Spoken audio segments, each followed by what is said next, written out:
At 99, Mel Brooks has lived through decades of Hollywood chaos, creating timeless comedies that define generations. His mind, sharp and unfiltered, has finally shared memories of actors he found impossible to work with. These aren't petty grievances, but reflections shaped by decades of creative experience, artistic clashes, and the demands of orchestrating comedy like a finely tuned symphony.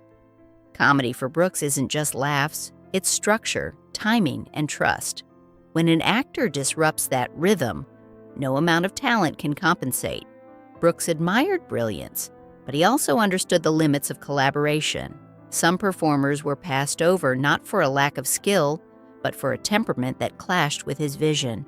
In his universe, ego, control, or excessive self-focus could topple the delicate balance required for great comedy. These stories reveal how genius sometimes simply doesn't align. Jerry Lewis, admiring the genius, rejecting the chaos. Jerry Lewis was a legend, and Brooks acknowledged that. Behind the scenes, Lewis was a genius of slapstick, shaping comedy for decades. Yet, his brilliance came with intensity that Brooks knew could disrupt a production.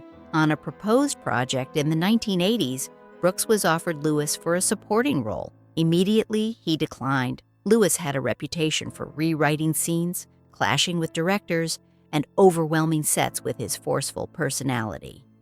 Brooks, who thrived on controlled chaos, saw their methods as incompatible. A meeting was arranged, where Brooks hoped for some connection. Instead, Lewis dominated the conversation with monologues on comedy, barely engaging. Brooks left quietly, realizing collaboration would be impossible.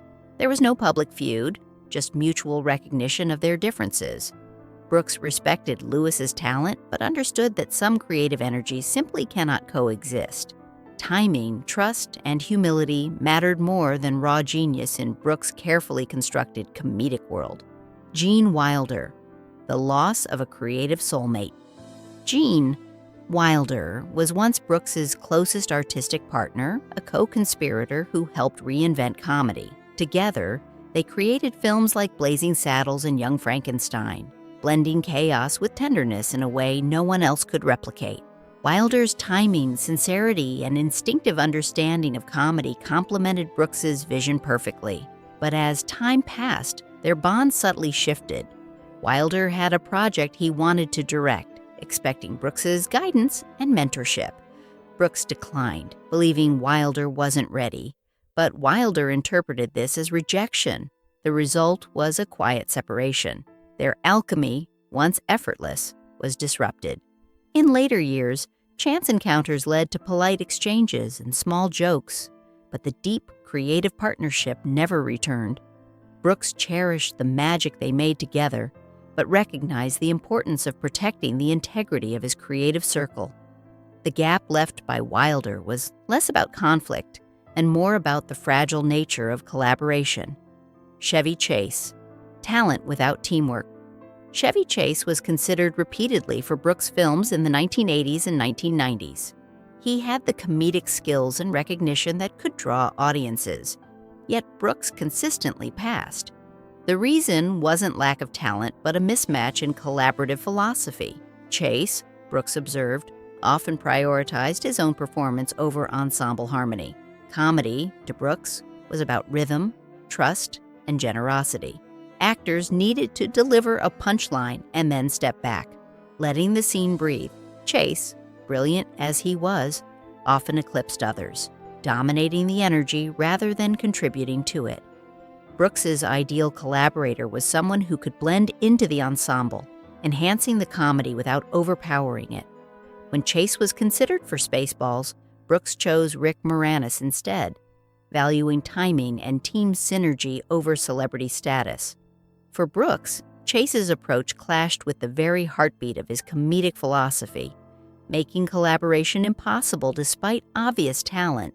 Harvey Korman, brilliance with friction. Harvey Korman was another actor whose talent shone brightly, but his style created friction on Brooks' sets. Known for improvisation and quick thinking, Korman thrived in environments of loose comedy.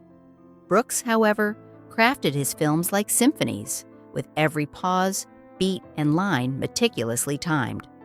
On High Anxiety, Corman's instinct to improvise clashed with Brooks' structured approach. Their interactions became tense, though never dramatic or public.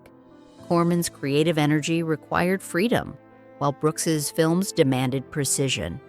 Despite the strain, the performance on screen was flawless, showcasing Corman's brilliance within the boundaries set by Brooks. Yet, this experience left Brooks cautious. He realized that collaboration required not just talent, but alignment in working methods. From that point on, Corman quietly disappeared from Brooks' casting considerations, highlighting Brooks's commitment to the rhythm and harmony of his productions over accommodating even extraordinary skill when it threatened the ensemble.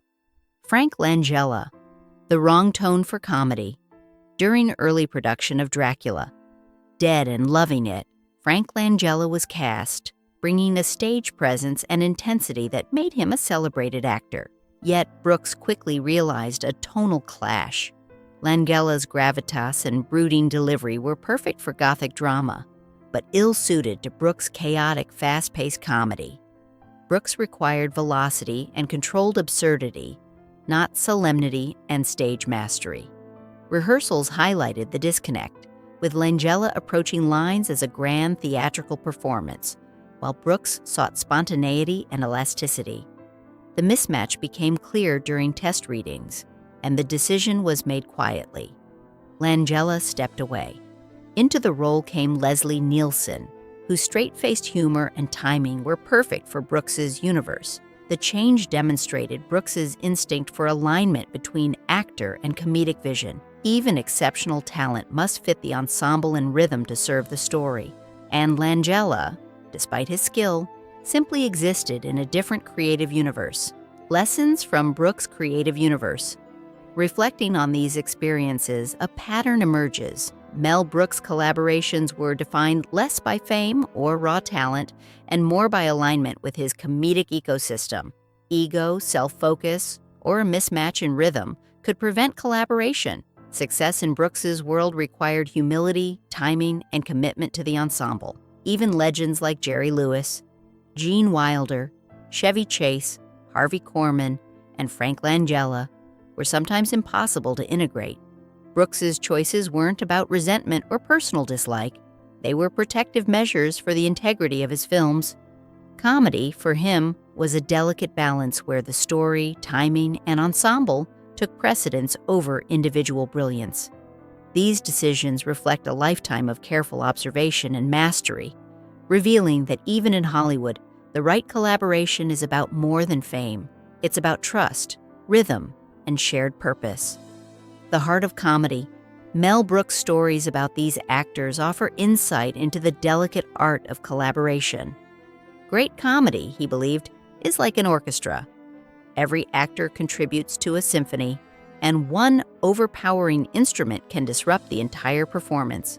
Genius alone doesn't guarantee harmony. Brooks valued joy, rhythm, and trust above all else. While he admired the talent of those he chose not to work with, he recognized that forcing collaboration could damage a production's heart.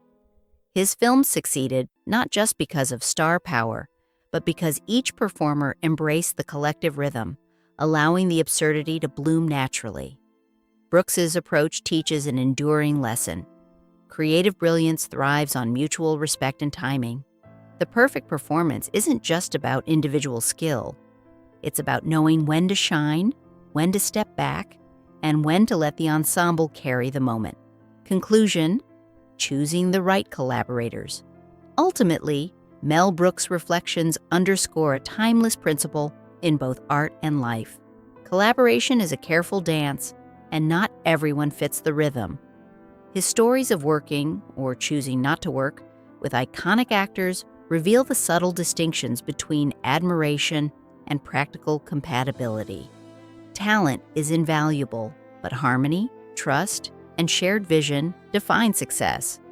By prioritizing these qualities, Brooks maintained the integrity of his films and preserved the joy of creation, ensuring that each production resonated with audiences and collaborators alike. His experiences remind us that knowing when to walk away is as important as knowing when to embrace opportunity. In Brooks' universe, comedy was sacred, and the right collaborators were essential to sustaining its magic.